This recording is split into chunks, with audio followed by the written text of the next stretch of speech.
Everybody, welcome back to another episode of FSi DFS Fantasy Baseball Picks. I'm host Mike 31. Played around with the mic a little bit here. It was on auto, so hopefully this works better. So please in the comments let me know, and hopefully it's going better for you to hear today. So we have an 11 game slate, a lot of rain on the East Coast. A turbo slate might be a complete wash. But the first three games are definitely going to be in question. So the first one is Toronto and the New York Yankees. Gossman and Stroman, with the 60% chance of rain throughout this whole thing, I don't trust either pitcher. So I'm going to throw them over in the 150 max only category. And bat wise, like the Yankees should be have one of the highest totals on the slate against Gossman, and they've been doing really well. It's a great pickup with Jazz there, and Stanton's back in the lineup, and Austin Wells is starting to hit now, and Rice has cooled off a little bit, but he's still there. So I mean, it's a decent team coming together at the right time. So they're probably going to push um, Baltimore for the well. Both teams have kind of struggled, so they've let the Red Sox back in it. So it should be an exciting finish, but I don't think the Blue Jays are going to be part of it. Now, the Blue Jays have gone out and gotten some left-handed bats so they can alternate. So Luperfido from Houston's in there. Horwitz has been decent all season. Varsho in there. Gallagher they've called up. So there are some lefty bats in there, but they still don't scare me that much. So if there's no weather in this game, I still don't think I'd play either pitcher. I'd definitely stack the Yankees and maybe a few Blue Jays, but 11 game slate, I don't think so if the weather even was decent there. So next up, we have San Francisco going to the Great American Small Park in Cincinnati. 50% chance of rain, but it tapers off pretty quick, and it's only in the 30s, like at 8 o'clock. So I think maybe the delay they can definitely get this one in there, with like one time zone out of the East Coast. So I think it's doable there because it's really starting 6 their time. So by like 8 o'clock, it looks like it might dry out. But wind blowing out 5 miles per hour, so definitely gonna help hitting bit. Kyle Harrison, I think's in play here. He's had some good games recently, and Cincinnati definitely has some strikeouts in that lineup, almost 25%. And Abbott on the other side, just he's way too high priced against a San Francisco team that's going to throw all right-handed batters at him. Fitzgerald's cooled off, yes, but Ramos is still decent. They picked up Kana. Um, I forget where he was. I think he was on the Mets last. And Chapman's been decent, Bailey, so they'll be throwing some decent bats at him. So I just don't really like Abbott here, especially with the weather, especially with the price tag here. So if you're mass multi entering and trying to exposure everybody, then 5% or less, maybe even like 2% or less. But other than that, bat wise, San Francisco is cheap here, and I like the righties against Abbott, especially at the top of the lineup. But I don't think Cano's going to be the DK player pool, so probably a 4 to 5 man stack here. So Fitzgerald, Ramos, Chapman, and then Bailey or Schmidt. I'd probably just go with 4 and cut it off with Bailey. Reds, GPP again too. Like you have a lefty here, so India leading off there, Steer, De La Cruz, Stevenson, Candelario. Probably just the top 5 there if you're playing them. Next up, we have another game, which is going to be a rain game. This one is probably sits between the first two, where I think the Yankees has the best chance of being postponed, but this one I think is up there too with 50% rain throughout the whole game and not tapering off till about 11 o'clock. So I don't know if they're going to get this one in. But Kramer and Carrasco, Kramer, I just don't like playing against Cleveland, even though Cleveland put up a lot of runs. Kramer's going to probably have to be out there for a while if this game does go. I think Baltimore's praying that it doesn't, so they can kind of rest up their bullpen after so many runs they gave up in a disaster last night. But I guess a lot of runs scored kind of both sides here. And Carlos Carrasco not interested in the least bit. So the pitchers are pretty much probably going to be a fade for me again. Like I said, maybe Kramer and Mass Multi entering there, but I just don't think with the weather and this Cleveland team, it's going to work. That wise, Baltimore definitely has a decent total here at 460, 4.6. something. I see it different on different sites, but Cosler leading off, I really like that. Rushman's been quiet lately. I'm not gonna pay 5,600 for him. He's kind of in a slump. He's not even getting everyday playing time. He's kind of being platooned. So um, I don't know. He'll snap out of it. It's definitely a lot of protection in this lineup. Gunnar Henderson at 61 is definitely probably if the weather does change and if this game's going to play one of the top bats on the slate here against Carrasco, probably a great option for a home run. Santander continues to do well. O'Hearn's playing pretty much every day, even with Mountcastle in the lineup. And then they might bring up their third baseman from the minor leagues. So I'll have to keep an eye on that to see. He should probably be like only 2K in the player pool, but I don't see him in the projected lineup. So and then Holiday, like he had the grand slam the first game. Let's see like what he does. But I mean he could make a nice wraparound if he continues about ninth at 3,200. On the Cleveland side, like I definitely really like this lineup now that they put Lane Thomas there in the 2 hole, but it's against the righty. So Quan, Naylor, Ramirez, Kramer struggles against left-handed power. Lane Thomas, I think you can still play in the stack there. I'd probably skip Martinez and Fry and maybe like do a wraparound Bo Naylor at the bottom, who's got some power too. So go like 9, 1, 2, 3, 4 for the 5-man stack there. Marlins and Braves, Sean Anderson and Schwellenbach. Anderson, I'm not interested at all. He just is not a strikeout pitcher. He's just Marlins got rid of a lot, and he's kind of what's left. Let's throw everything at the wall and see what sticks. And I don't think he's going to. Schwellenbach, I think, is in a great spot here too. Even though the Marlins have been turned to be a little bit pesky ever since they kind of gutted the team, and so. But I think Schwellenbach is like probably the second favorite arm on the slate here, and a nice discount off of Ryan, who's probably going to be very popular and very chalky in his matchup. So the Miami bats, like Edwards was been really hot since the All-Star break leading off here and call up young guy here.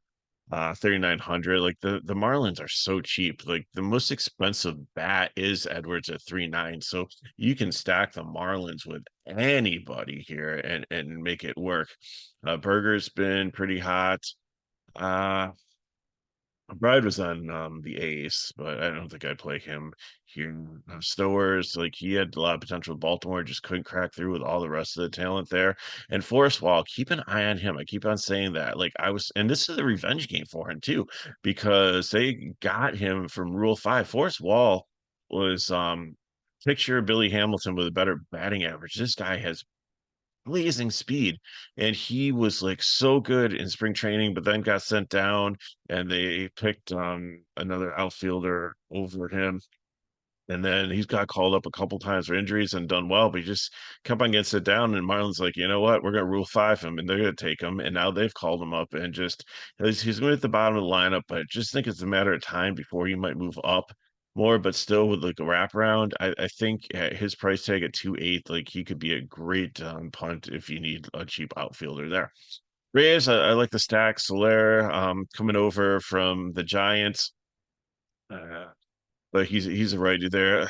There's really not many lefties against Anderson, but he's been so bad. I think you can play anybody here. So Soler, Riley, Ozuna at the top.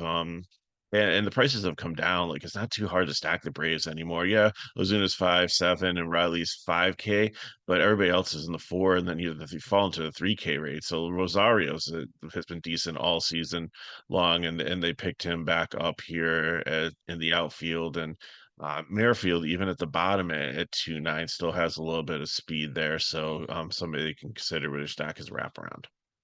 Boston and the Rangers here, Cutter Crawford and Urena.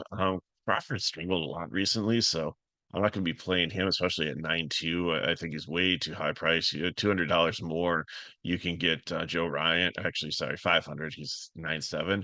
Or you can drop down and get like a Kikuchi or Schwellenbach in that price range in much better matchups. So not gonna be touching Crawford, and Urena is I can't believe he's still pitching in Major League Baseball. He was we thought it was just Colorado when he was there, but no, he's just bad anywhere he pitches. So Boston, definitely like them as one of the top stacks on the slate here. Probably a top four with the Yankees potentially getting rained out. And then Texas, I think you can make a strong case for them in a GPP. Bat wise, Boston, the usual suspects, Duran, Abreu, Yoshida, O'Neill. You have to pick like three out of the four there. On FanDuel, you can play them all. Nevers. I don't like Dominic Smith. He gets pinch hit for. And Cassis should be back soon sometime also. And I don't like Hamilton's fall to the bottom of the lineup. Like he was doing so well, but I mean, Hamilton and Raphael aren't bad wraparound candidates too if you wanted to do something like unique and not just play 1 through 5 or something like that. Like most, well, you can't even play 1 through 5 because you have four outfielders on DK, so you'd have to play 1 through 6. I'd probably just go four Red Sox. Texas on the other side, like I said, Love Smith leading off, Seager. I like Simeon and move him down a little bit. I think that has helped him take him out lead off spot. Langford just has come up and been amazing. Um, and then Jung's back to you can mix and match however you want to there, but I think it's a great matchup against Crawford. And the Boston bullpen has been one of the worst bullpens in the last 14 days. Also, Tampa Bay and Houston. Tampa Bay has really kind of transform this team, and we're all coming over and calling up like Mead and some of these young guys like Siri and Carlson, who just was getting underutilized by the Cardinals. Makes the team a little bit better. I don't think they're going to contend, but I think they're building kind of for the future here. I mean, they took a huge hit with Wander Franco and losing that investment and everything, and some of the pitching getting hurt last year. But I think they're just going to kind of like wait in the wings and see what they have here and then figure out like how to go after in the next couple of years. So I think Tampa Bay will be back, but for now, I think that they're just going to kind of be the bottom of the AL East. So they've always struggled against left-handed hitting and or pitching, and Kikuchi should be, even though he's been volatile sometimes in Toronto, I think this is a great matchup for him here. Baz on the other side against Houston, I'm not really interested in. I mean, I think out of the all the cheap ones, he's the best one. He can maybe put up like 11 to 13 DK points. But Houston's not a team I love to target just because of such low strikeouts. They have. So Tampa Bay, I think are going to be leverage stack in Houston. It's the usual suspects for them. So match however you want. I'd probably stack Houston more than just taking some one-offs there and all. Chicago White Sox, who completely gave away all their roster in a complete like wholesale. I think probably the Chicago Triple A team is better than the Major League team at this point. Um, so that'd be a fun game to watch. But yeah, they're dirt cheap here. Luis Roberts remains there as like probably the only like star still in town. Everybody else is pedestrian. So Joe Ryan should have a safe matchup here. He should mow him down. 9-7 probably isn't expensive enough for him. Top pitcher on the slate by far. And Davis Martin is not a good pitcher on the other side. So I think Minnesota is one of the top stacks in the slate, but they come as one of the top cheap stacks because they're not that expensive. Besides Royce Lewis at 5.2, Castro at 4.5, and maybe Buxton, like everybody is in the 3K range here. And it's definitely, I know there's pin hitch rates, but they should get enough done early on. The Chicago White Sox bullpen is horrible too. Everything's bad about this team. So White Sox is just be a leverage play. Again, they're cheap, but you can play Tampa Bay and the Marlins for cheaper because you still have the 4.6 Roberts in there.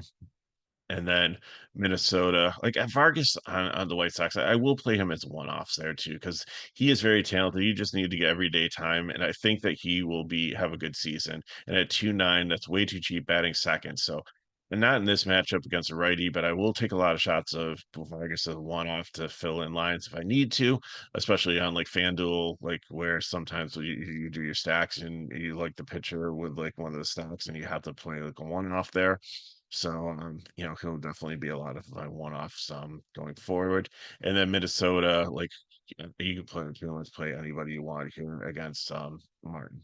Mets and the Angels here, Blackburn and Anderson. I don't know if I really trust Blackburn here. He was terrible with the A's at times, and he faced the Angels a lot, so they know him. So I think he's going should be low in my player pool here. Tyler Anderson, I like, but the Mets have been good recently and are really good against left-handed pitching. Although I know they've been quiet recently since they put up like that touchdown game a couple days ago when it was like three or four teams like scored two touchdowns in baseball. It was crazy. It was like the day of the trade deadline or the like day right before. It was like Monday or Tuesday. But anyways, the Mets have been quiet since then. But this think this is a good matchup to get going again. So both pitchers are not going to play, and then Lindor, JD Martinez, Alonso's, Vientos, Alvarez if he's back and healthy. Even the bottom lineup, Iglesias and Bader have some power, so definitely. And it's pitching, and it's a park upgrade for them too, coming out of Citi Field going to the Angels Park. Angels on the other side, I like them too. Chanel, if you look at it, last two games have been off a little bit, but he had like 18 DK points in like four straight games. So leading off here, I think he's got a lot of good things going. I hope Renfroe is back with his wrist injury, so batting second there. Ohope Ward. I think you can play whoever you want to here against Blackburn. I think he's just as bad against either side of the plate.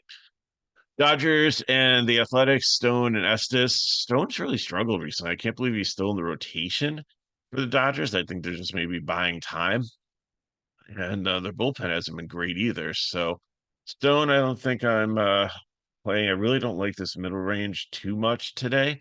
Besides Phillips up top, I'll get to him in a little bit, and then Estes, I don't think is someone I want to play either against the Dodgers. So bat wise, Otani, Will Smith, I'd probably skip here at 5-6. It's way too expensive righty on righty. Gavin Lux at 32, batting third. That is a great price for him. Hayward at 32. Like these, even Biggio in there, like the Dodgers have gotten so cheap besides like Otani here and with Freeman out of the lineup that they're definitely a great team to be able to stack. So behind Atlanta and the Mets, righties, I really like the Dodgers here. Up there with Boston too. So I think between those four, you can't really go wrong in making your primary stacks. And then Oakland has definitely got to be in play here. Like Butler has been on fire and he's only 4.1. Blade Rooker is way too expensive. I'm not playing him at 6K here, even though he's been good recently. I think that's way too expensive. But Langoliers, Toro's a great switch hitter with speed and power. Seth Bernard, if he moves up in the lineup, that's fine. Geloff, I've kind of given up on, especially right and righty, and Schumann, not interested either. Rockies and San Diego, Gomber and Vasquez. Like, Gomber's been good on Southside Coors, so at times, but San Diego has been putting up some runs recently, so I'm just going to kind of cross him out there. Vasquez has stacked against him a lot, but I mean, if he can get 14 to 16 DK points, I think he's definitely in play. So I'm gonna take some shot on him in some GPPs. I think, when I originally did the ranking, I laid Baz and Martin a little bit better, but I think Vasquez is definitely in play at the price point potentially. So Colorado just it could go as a cheap stack if you think Vasquez is going to have one of those struggle games, but they haven't been great outside of Coors, even though they are getting healthier and Chris Bryant's finally back in the lineup. But like, I think I'd rather play Toglia at first base over him. And then San Diego, I think you definitely stack the righties here. Profar, Xander, Machado, Solano is like double home run upside sometimes against left-handed pitching. And then Higgy the catcher, don't forget about him. Like he had a hot streak earlier in the season against lefties, and he's only 3K. So definitely going to be playing a San Diego stack today. Final game, Philadelphia and San Diego. Tyler Phillips and Brian Wu. Phillips, I like him here. He's against a I know he's had a couple of struggle games, but he's against the Seattle team and kind of a pitching park that really strikes out. So definitely think that at 8,400 in the mid range, he's my favorite pitcher by far. And Wu on the other side, he's probably going to get like 75 pitches. So still coming back from injury. And even though like Harper's been ice cold, this is a decent team hitting wise that can put up runs in bunches. So I think 4 might be too low of a total for um the Seattle bullpen's like average. So I think if you're betting, I'd bet over the 4 total on Philadelphia. That wise, Philly stack is probably a top GPP stack against Wu here. And then Seattle, it's just going to be a leverage stack against Phillips because I think he'll definitely pick up some ownership. So let's look at the builds and get you on your way for your Friday, start off your weekend. So I'm going to pair Ryan and Kikuchi. I'm going to go for the safety in those pitching matchups. If you don't feel safe with Kikuchi, Schwallenbach can be Kikuchi, no problem. And then give me the Braves and give me Minnesota. So Olson, Castro, Lewis O'Reilly, pick whichever one's your favorite there. Rosario, Kepler, Wallner, keeping it cheap in the outfield. And then there's cheap options for shortstop, catcher. Diarno is pretty cheap there, or go for a one-off punt there, and it'll get you better outfielder. Then you can get up to like Soler or Buxton or something like that for that. And then for GPP, give me Phillips and Vasquez. And if you don't like Vasquez, then Baz, or if you want to go up into the higher salary range, that's fine. But I really want those Boston left-handed bats. So Devers, Duran, Yoshida, and I'll let you pick if you're going to go with Abreu or O'Neill there, or take one of the Angels ones to save some salary if you want to get up with a better SP2. And then for the Angels, I'll Hopi and Chanel. And then Refero, if he's back in, that's great. You can always put like Jury in there. Lots of different options to fill in. Neto at shortstop's only like 4K there, or just go one-offs there. Like Morel might be a great second baseman for Tampa Bay to throw in there if you're not playing Kikuchi in the line. He's been hot recently. So lots of different ways to go to fill that in. But Boston's definitely going to be the priority there with Phillips, and then Angels and Vasquez are who I like. So I got for you. If you have a question, put in chat below. Hit me up Megaro31 on Twitter/X. If these videos help us back, like, subscribe to our channel, and share with your friends. And if you want more information on FSi DFS, go to the description of the video and you can see our pricing page to sign up. So appreciate you watching. Uh, we still got some baseball here before we turn everything over to NFL, but there's still money to be made throughout the rest of the season. And McKinley, uh, Matt, Noah, and I will still be here as the FSI team putting together all this content for you, helping you. Even if the contest gets smaller, we'll still help you win that money. So thanks for watching. Hope you have an amazing weekend. I'll be back tomorrow for the video. I'll see how many slates there are. I might do 1 or 2 or a combo video, but I'll definitely have you covered for those slates. So thanks for watching. Good luck in your contest. I'll see you next time.